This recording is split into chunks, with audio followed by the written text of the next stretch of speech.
Claro. Aprovechemos esto. Le damos ahora la bienvenida al licenciado Guillermo Mastrini, profesor de Políticas y Planificación de la Comunicación de la Facultad de Ciencias Sociales. Bienvenido, gracias por venir. Hola. Ley de medios. Qué tema, ¿no? Qué temita, ¿no? ¿Cuántos años hace que se viene hablando de modificar la ley de medios? Desde la democracia es desde el 83, digamos. Sí, fue una larga batalla desde el año 83.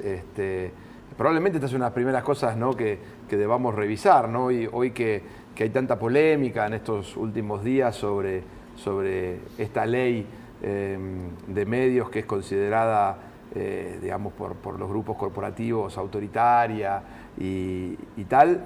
Habría que recordar que cuando Alfonsín hizo un proyecto de ley en el año 85 fue considerado autoritario.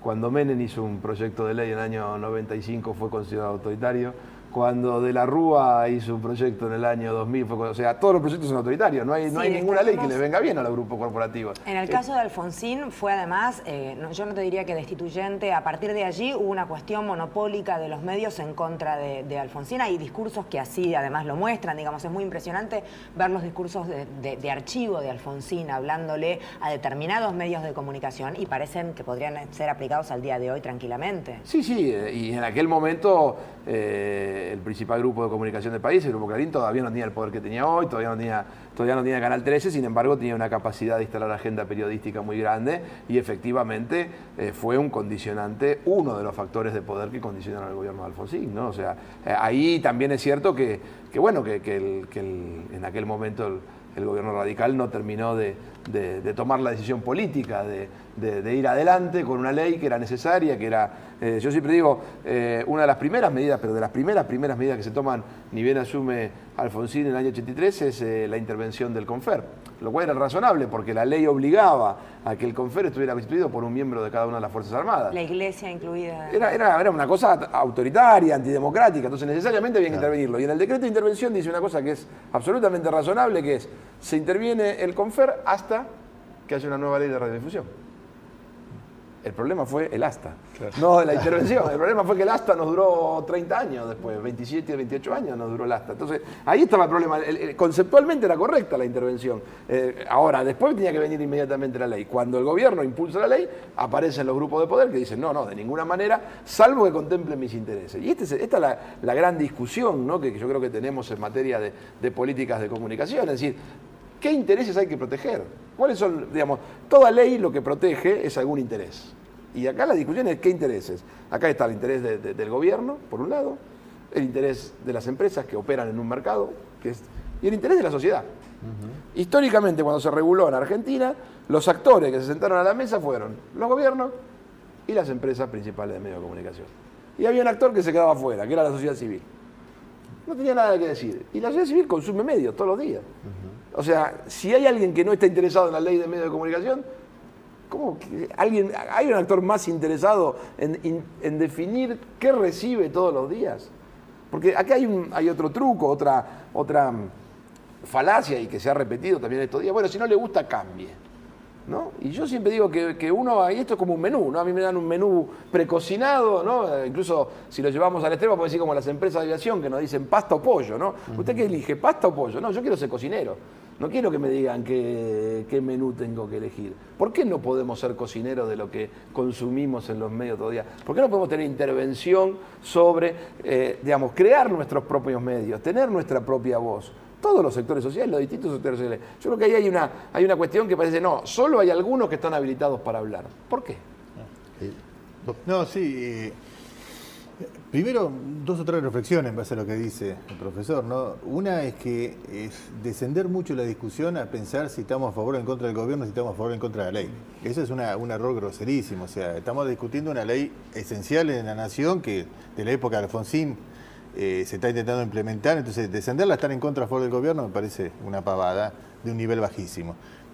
Un paréntesis, hoy es 10 de diciembre. Lunes 10 de diciembre hay que recordar la fecha de la vuelta a la democracia, me parece, y homenajear también a Alfonsín, con lo cual a lo mejor yo lo he combatido en su momento de mi lugar político, pero reconocer todo lo que hizo para poner en vigencia la democracia y sostenerla tanto tiempo, ¿no? Volviendo a la ley. Y lo otro, como bien decía acá el profesor, o sea, hay que pensar el interés de la ley en el conjunto. O sea, a mí lo que siempre me dio bronca en los medios es que el que tiene poder económico puede hablar y puede vertir una opinión. Y está bien que lo haga. Ahora, los que no tienen ese poder económico, los que no tienen la manera de expresarse, justamente por no llegar a los medios, ¿cómo hacen para tener la posibilidad de debatir dentro de la libertad de opinión?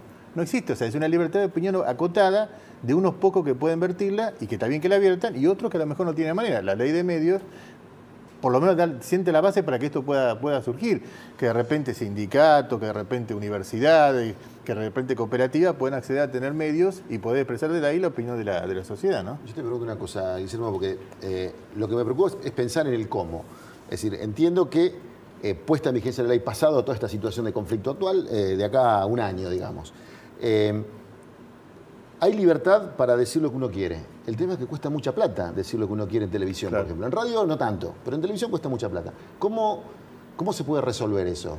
Bueno, yo creo que justamente lo que hay que tener es, en primer lugar, la decisión política de querer decirlo. Entonces una cuestión parece obvia, pero bueno, pero hay que decirlo. Es decir, bueno, después hay una cuestión que es, se amplía la posibilidad, como decía Enro, de que los grupos sociales tengan capacidad de expresión y entonces, por lo tanto, habrá que ir a los concursos, presentarse, ganar licencias. No todos los grupos van a tener que llenar un canal. Yo creo que acá es la primera cuestión que hay que entender, ¿no? Porque en el primer momento, cuando se abrió la posibilidad de licencia, todos yo quiero tener una licencia. Bueno, yo decía, ¿para qué querés tener una licencia? No, pero además yo creo que no se tiene conciencia de la cantidad de trabajo y material que hay que meter para cubrir una mínima grilla de programación. Exactamente. Pero no importa, yo siempre digo que es el arrancar con esto y después se va modificando y se va entendiendo. Pero si no se hacía esto, no podíamos llegar a este debate. Absolutamente, absolutamente. Por eso decía, lo primero es, pensemos contenidos. En vez de pensar canales de televisión, en vez de pensar radio, pensemos contenido, pensemos programas, y hay una cuestión que yo creo que es el gran desafío de la sociedad civil para lanzar esto, que es asociarse.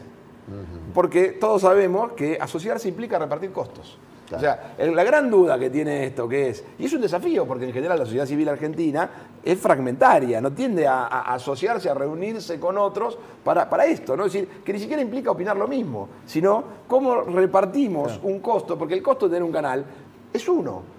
Si lo repartimos entre varios, y todos tienen un espacio para poder expresar su opinión, todos tienen un espacio para construir un vínculo directo con su grupo social al que quiere llegar, esta es la primera cuestión. Pero ahí hay que romper esta cosa de no, yo quiero que mi canal para mí y solo para mí. Si es así, le va a salir muy caro y lo van a tener que abandonar al poco tiempo. Si lo reparten, si asumen una cuestión de cómo buscar entre varios compartir una señal, yo creo que hay una posibilidad. Y la última cuestión que me parece fundamental también es entender que después hay que tener un mensaje para dar.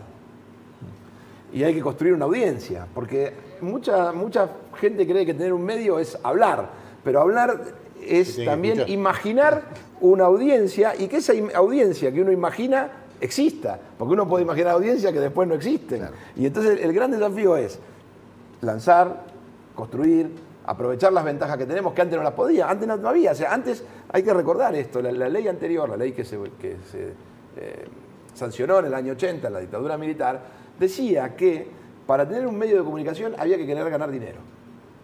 Esto es un delirante, porque esto supone que nadie que no quiera ganar dinero no puede tener ganas de comunicar.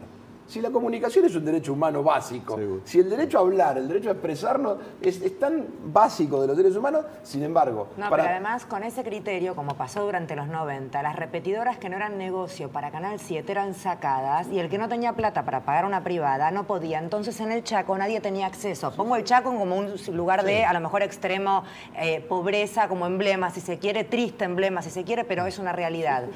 No era negocio, obviamente, meter ahí nada, ningún tipo de señal.